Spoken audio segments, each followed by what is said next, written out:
Keep America Great or Make America Great Again, MAGA versus CAG. And CAG got the biggest ovation, but Democrat Andrew Yang said last night, CAG really doesn't have the same ring as MAGA. You know, it's interesting. His official color is red. Has that ever happened in a presidency before, where a color is associated with the president? He's got the red tie, the red hats were out in full force. Yeah, he wears the navy suit, the white shirt, and the red tie, red, white, and blue, and then everyone in the line. Red is the color that you see the most in a crowd. Well, I saw a story this past week. Apparently, they've got a style book on what everything in a rally should look like, including the candidate. Todd Pyro is live at Dixie Belle's Cafe in Orlando. Great name. Todd, do we have an idea if people there like CAG better than MAGA? Guys, what do you like? Do you like the word tag better than MAGA, or what do you think? Hey. And that clearly settled it. You got a nice, clear answer from the folks here. But you mentioned the word energy at the top, Steve. I kind of feel like this is a pretty energetic place here today, right?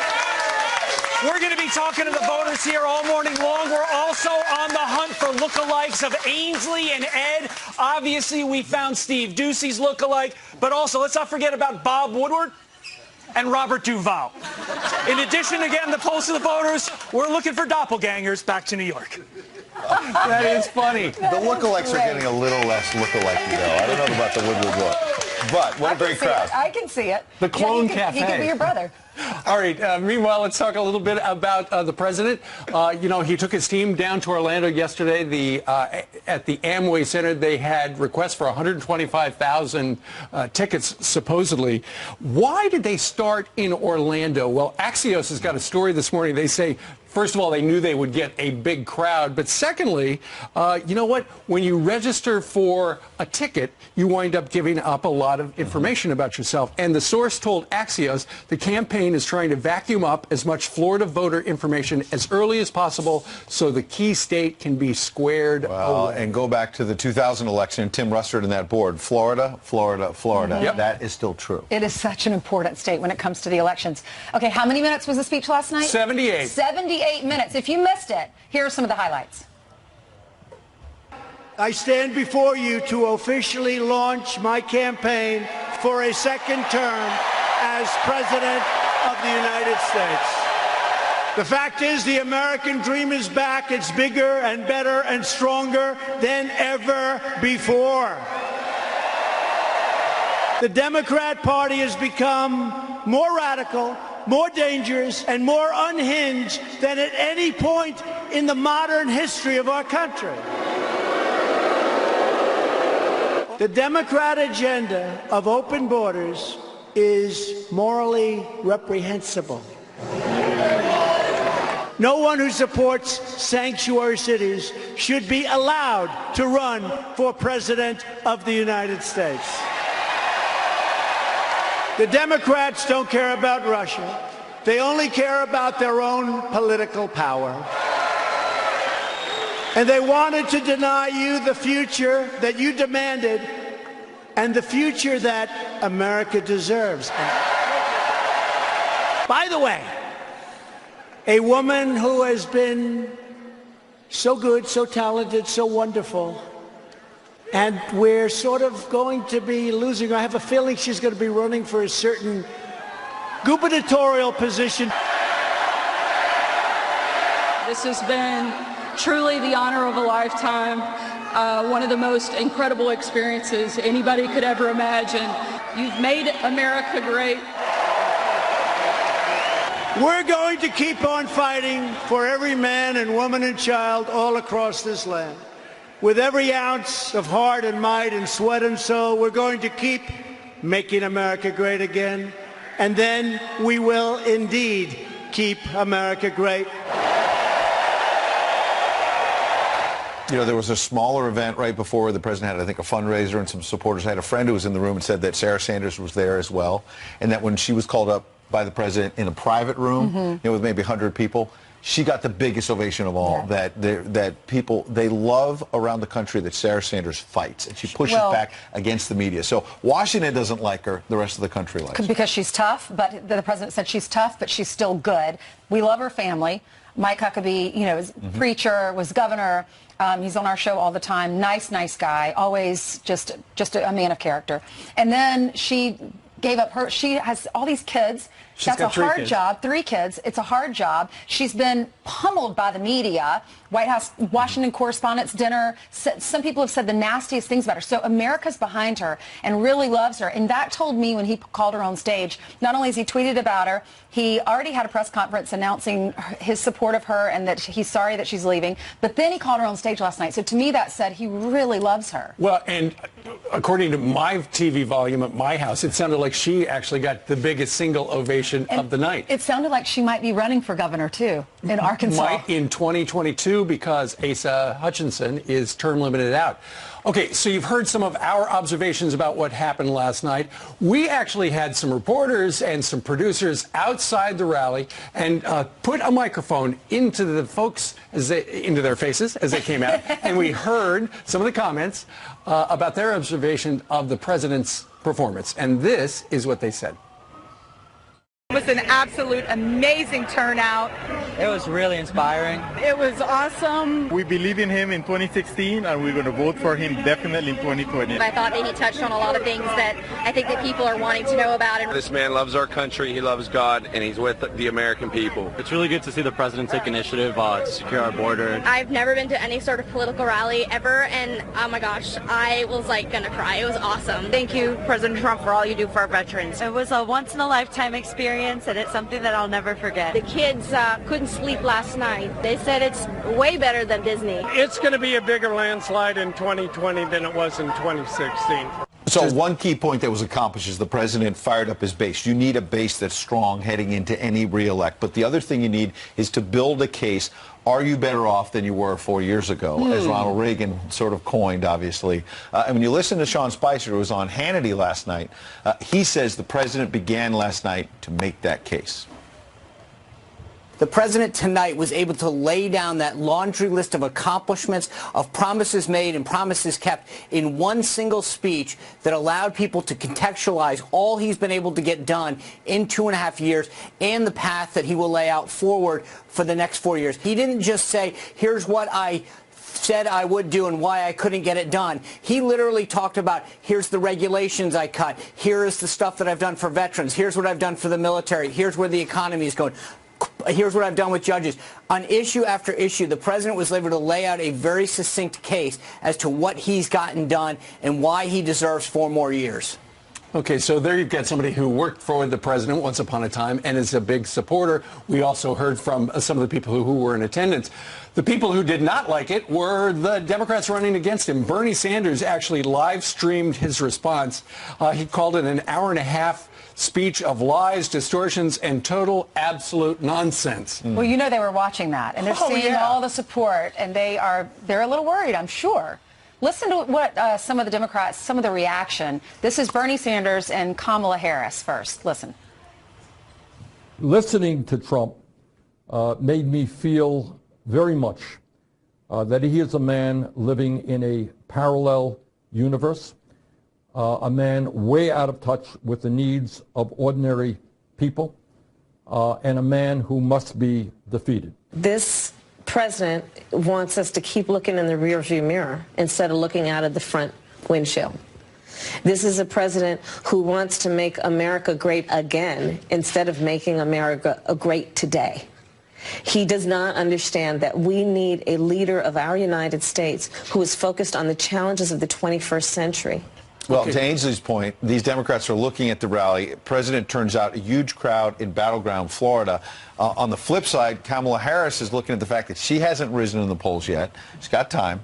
And Bernie Sanders was higher and is now starting to come down because Elizabeth Warren and others are rising. So they're getting nervous. Plus, it's tough to run against this economy because you've seen the metrics and they're very impressive in many ways. And so what do? You talk about other stuff, or you talk, and in fact, we're going to be talking with Stuart Varney about just that in about 5 minutes. Well, if you look at your 401k, Things are looking good. It's a good time to retire if you're at that age. Joe Biden, though, is taking credit for it. This is what he tweeted. He said, let's be clear. President Trump inherited a growing economy from the Obama-Biden administration, and now he's in the process of squandering it. Well, that's one way to take credit for the good economy. Say you did it. Okay. He also tweeted out, Joe did, Trump continues to undermine our standing in the world, our core values of inclusivity, diversity, respect for the rule of law, freedom of speech, freedom of the press, and freedom of religion are under attack here at home and abroad. Oh.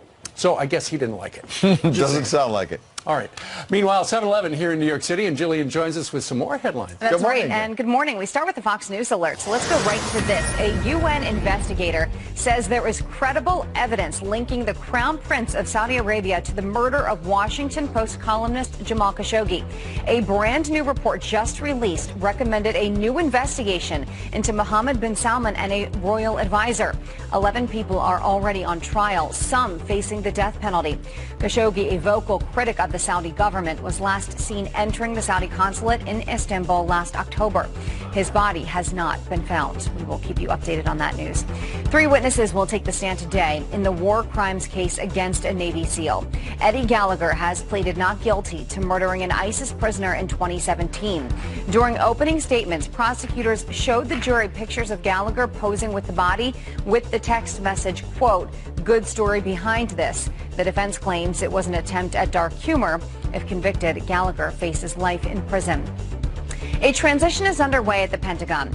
Army Secretary Mark Esper meeting with Patrick Shanahan as he prepares to take over as acting defense secretary. President Trump tapping Esper for the role after Shanahan withdrew his consideration. The president says he's moving on to spend more time with his family. The FBI is reportedly looking into years-old domestic violence accusations with his wife.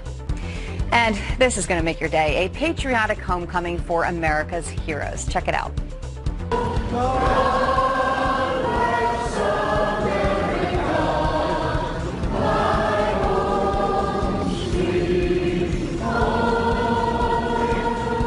So here's the backstory to this. That's 60 veterans, all greeted by a crowd singing God Bless America at the Rochester Airport in New York. The group of World War II, Korean War, and Vietnam War veterans had just taken an honor flight to Washington, D.C.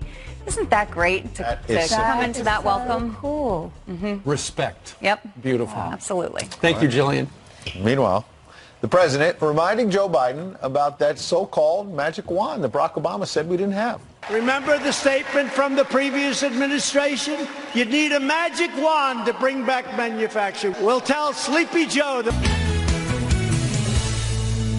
since my inauguration, we've added 16,000 manufacturing jobs a month. That didn't happen by accident. Remember the statement from the previous administration? You'd need a magic wand to bring back manufacturing. Well, we'll tell Sleepy Joe that we found the magic wand. President Trump taking a jab at former Vice President Joe Biden and touting the boom in manufacturing jobs during this administration. Here to react, host of Varney and Company on Fox Business Network, Stuart Varney. Good morning, all. Hey, you found that magic wand yet? Oh, yes, I think the president found it. There was no magic wand in the first place. It's called tax cuts and deregulation. That's the magic wand. You wave that and you get 1,600 manufacturing jobs a month, or whatever the number is that the president used. May I make something real clear before we start here? When it comes to money, America is the only game in town. Money from all around the world is pouring into America, not other countries, not Europe, not Japan, not China. It's pouring in here. The rest of the world agrees with President Trump, whether they admit it or not. They're voting with their money. Those numbers are undeniable. They are what they are. They are. But Biden is saying that it's because of him, because of the last administration, and he's saying that this president is squandering it. Oh, I saw the tweet. Let's be clear. President Trump inherited a growing economy from the Obama-Biden administration. Let me deal with that for a second. In the last 6 months of the Obama-Biden administration, the economy grew at a 1%, repeat, 1% rate. Within a year, after deregulation and the hint of tax cuts to come, we were up to 3%. That was the president's performance. But the tweet goes on from Mr. Biden, and now he, President Trump, is in the process of squandering it. Squandering it? Squandering this economy? How do you work that one out? I mean, they're just making it up.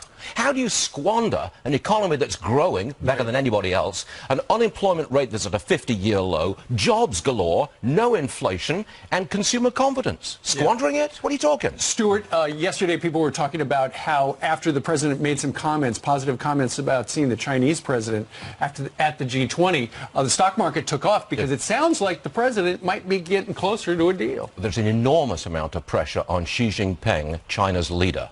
He's got to worry about the protests in Hong Kong spreading out to the rest of mainland China. He's got to worry about a deteriorating economy in his own country. He's looking over the shoulder. He's not leading a united country which is growing economically. He's facing President Trump, who is facing with an economy that is growing, that is going places. That's what the situation. Xi's under pressure. Trump's playing a hard line. I think he's going to win. Let's make it. It will go towards building 15,000 houses. Brother Jason Allen joins us live in the studio this morning. Jason, we are so sorry for your loss. Thank you. Before your brother Joe went down to the Dominican Republic, which he had visited many times. Yes. Did you have the conversation about, I saw this stuff on the news, I'm a little worried? We actually had a conversation, and my brother was convinced that, he knew, the resort, he knew the owner, he knew the workers, that this was something that was the furthest thing from his mind. And I even sent him a text when David Ortiz got shot. I said, man, Dominican Republic's kind of crazy right now. You sure you want to go? Yeah. And he was there. He said, he understood, but he felt that this place was, this was something that just could not happen to him at that time. I'm sure this is so surreal for you because you probably never imagined your wildest dreams your family would be impacted by this. Tell us what happened. My brother was, actually traveling to DR as he had done before, visiting, actually they were celebrating the birthday of a friend, and they were hanging out. He started feeling feverish, told his friend that he was going to go back to the room, take a shower, said he felt much better after a shower, but he didn't quite feel like up to hanging out that night. The friend, checked on him via text. He didn't reply. He noticed that the text hadn't been read. But my brother worked shift work, so sleep was kind of precious to him. So no one wants to bother my brother when he's asleep. So he kind of gave him till the morning, checked on him in the morning, no reply, got worried, went to the front desk opened the door. I mean, just like a bad movie, the maid screams, and my brother's there on the floor. Oh, my gosh. You and your family obviously wants to know what has happened, and yes. you'll want answers. But so far, the government and the resort have really not provided they've not been able to connect the dots for you. No, sir. What have they told you so far? I mean, right now we have no official, there's no official report. There's no official indication of what the cause of death is.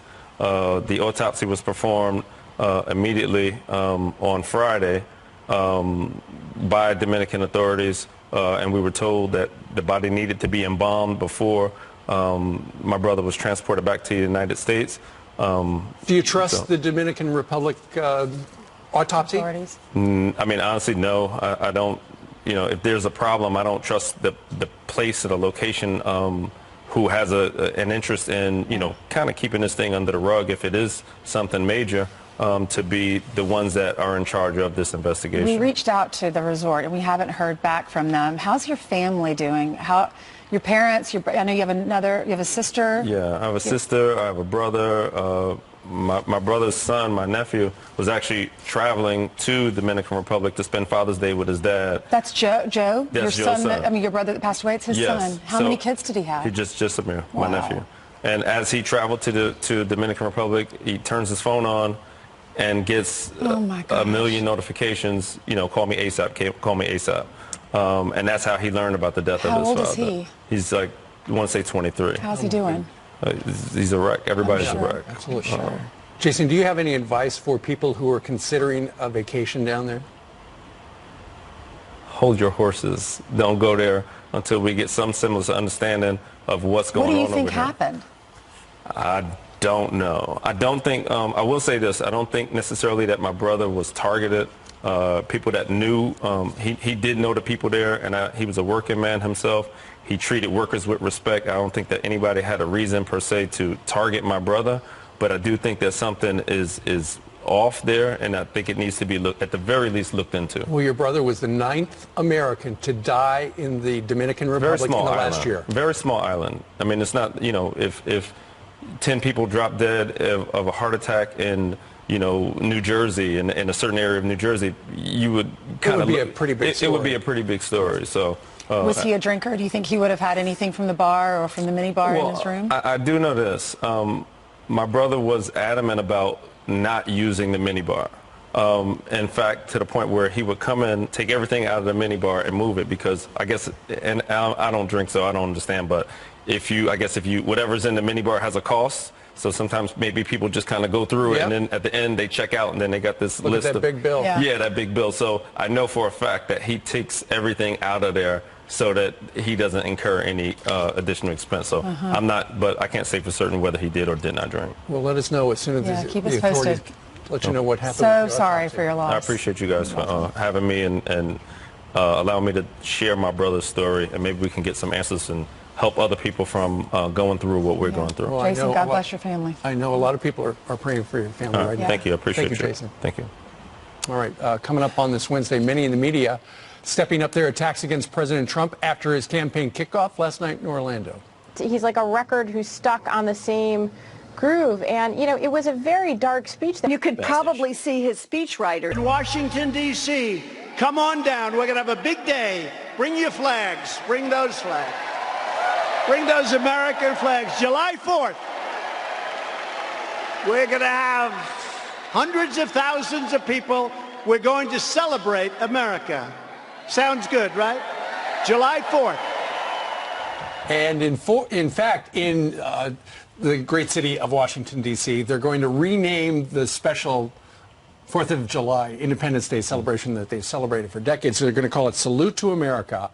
And the president mentioned it last night. Obviously, in 2017, when he went to France and Bastille Day, he was so struck by the military presence and the big rollout, he thought, we got to do that here. And in fact, according to the Washington Post and other news outlets, it sounds like the president would like to, according to people who are in on the planning, fly Air Force One, do a flyover of the mall on the 4th of July. Of course, Democrats in Congress are saying, how are we going to pay for this? And this better not turn into a big rally for him. Okay, so that's what he was doing last night. He was doubling down on this because he said, I'm going to be speaking at the mall in front of the Lincoln Memorial on July 4th. Democrats were up in arms. They were outraged because they're saying taxpayer dollars are going to be used for this, and it's going to really be a political rally for his reelection. The president hears that. He's like, I'm going to make it even better. I'm going to do a flyover.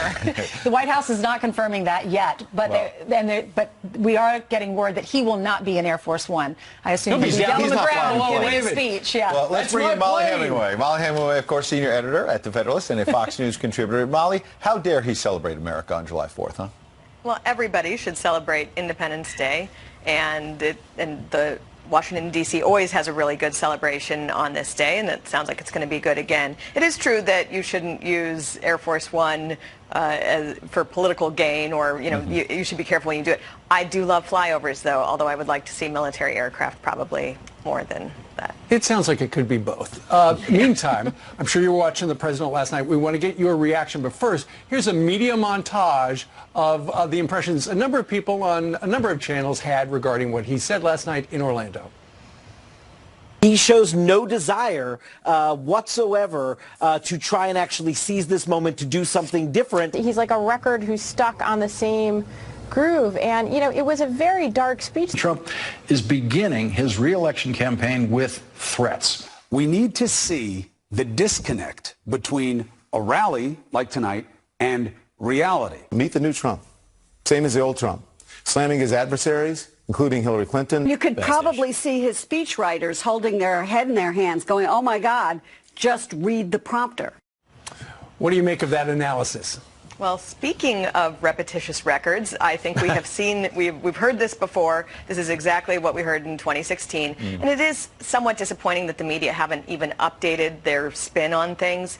I think at worst what you have is a corporate political media that is pushing an agenda rather than just reporting the news. And that is why their media coverage is so hostile. At best, they're just bad at their jobs, which means that they don't understand how the President of the United States speaks. They don't understand his rhetoric. They don't understand understand its appeal, and that's fine if they don't understand it. They just shouldn't be in journalism jobs. I think the more likely scenario, though, is that they are partisans pushing an agenda rather than journalists. Molly, what was your reaction when you were watching the speech last night and all the energy there? Well, it was obviously a very, exciting kickoff in Orlando. The crowd was very into it, and it was a very, there was a lot of substance in talking about his successes and his agenda. You see in the media coverage of this week this idea that Donald Trump cannot win re-election. Again, this is what we were told in 2016, that he cannot win election, and it will certainly be a tough race for all involved. But the reason why they're talking this way is because they don't want to deal with the fact that this presidency has not gone like they said it would. You remember in 2016 they said it would be certain economic doom, global chaos, that the country would fall apart. Far from that has happened. In fact, it's been a fairly successful presidency with all of the predictions that we were told not panning out. And so what you're seeing in this media coverage is frustration and an attempt to control the narrative in spite of the facts that are contrary to that narrative. And you keep seeing Democrats citing these various polls. Quinnipiac had another one last night ahead of the Florida rally, saying that in Florida the president's allegedly down 9 points to Joe Biden, even though Joe Biden doesn't even have the nomination yet and we're a long way off. But that same Quinnipiac poll had Andrew Gillum winning the governorship by 7 points. Last I checked, in Florida, he was not the governor. Republican Governor Ron DeSantis was at the rally.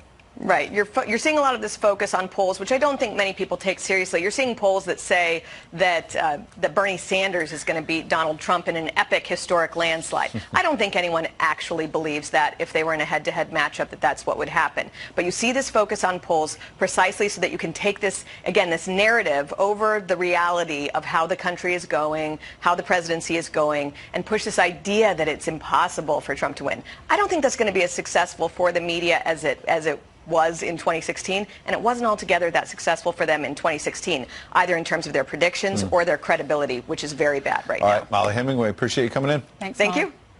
All right, about 20 minutes now before the top of the hour, and Jillian joins us. Jillian, a very famous pilot is looking into the problems at Boeing. That's right. So let's begin with this story. Captain Sully Sullenberger will testify before House lawmakers on Capitol Hill today.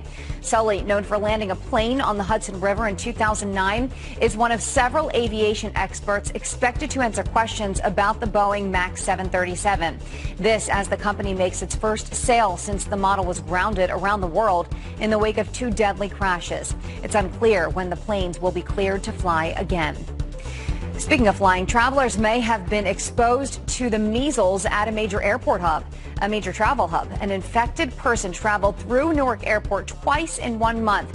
The patient landed at the airport from Japan before flying to Canada on May 29th. It comes as the CDC warns travelers of rising measles cases in Europe. A hiker rescued from Mount Washington may have to foot the bill for his own. So funny. I Bobby really wants to do this. Really Mommy! He can do no wrong in our eyes now. We love him after what he said at the award ceremony. Okay, so I went down to Nashville for the Music Awards last week, and it was awesome. We covered that for Fox and Friends, and I also recorded a Bible study with Elizabeth Hasselbeck, our friend who used to sit here. And when she left, she wanted to be a stay-at-home mom, and she moved to Nashville. She's loving it down there. So what's funny is one of my childhood friends is now one of her best friends and is in her Bible study. Small world. She's also in a Bible study with some of the. The football team, the Titans wives. So we sat in a semicircle and we just talked about Bible verses that mean a lot to us and what we're going through right now in our lives. Here's a little clip of it. I remember getting this Bible. I've had this Bible since I got saved in 1997, and I had to have the tabs because in the Baptist church they're like, turn to Leviticus, and I'm like, where is that?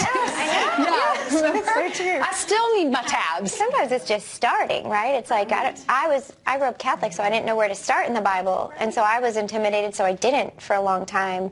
Right. And then I was in Bible studies where they would say turn to, and I still don't have the tabs. I still need help looking through. My tabs are like when I'm hungry, when I'm cranky, when I feel like I'm alone, and so I have tabs like that too.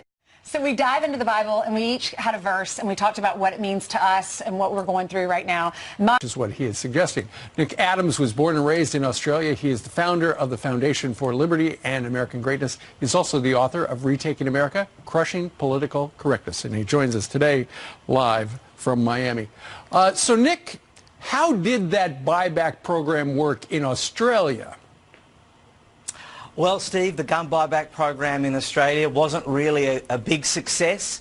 I can tell you that the reality is right now in Australia that all the good people don't have guns and all the bad people do, which tends to be what happens when you do have a gun buyback scheme or similar kinds of programs that Congressman Swalwell is suggesting. Well, if you're suggesting the Australian program did not work out well, was not as successful as some might say, what should he instead focus upon?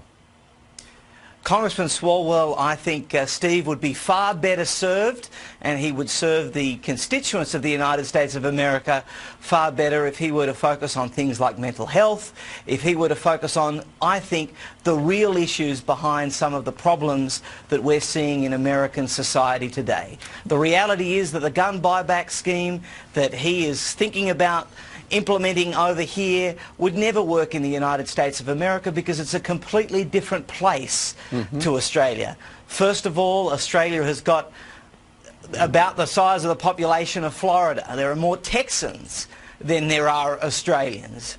Right. So you could never ever on that scale go and buy back a whole bunch of guns like what he is suggesting. Also, Australians view guns through the prism of public safety as opposed to freedom. The Second Amendment here is ingrained in the American psyche. And it just would never ever work. And I think the Second Amendment, Steve, is pivotal to American exceptionalism. It's what makes this country different. And if this California pretender wants us to protect our families with umbrellas, I'd like to be able to protect my family with a gun. All right. Nick Adams joining us today from Miami with his point of view from Australia as well. Sir, thank you very much. Thank you, Steve. All right. About 10 minutes now before the top of the hour. Todd Pyro is talking with the voters.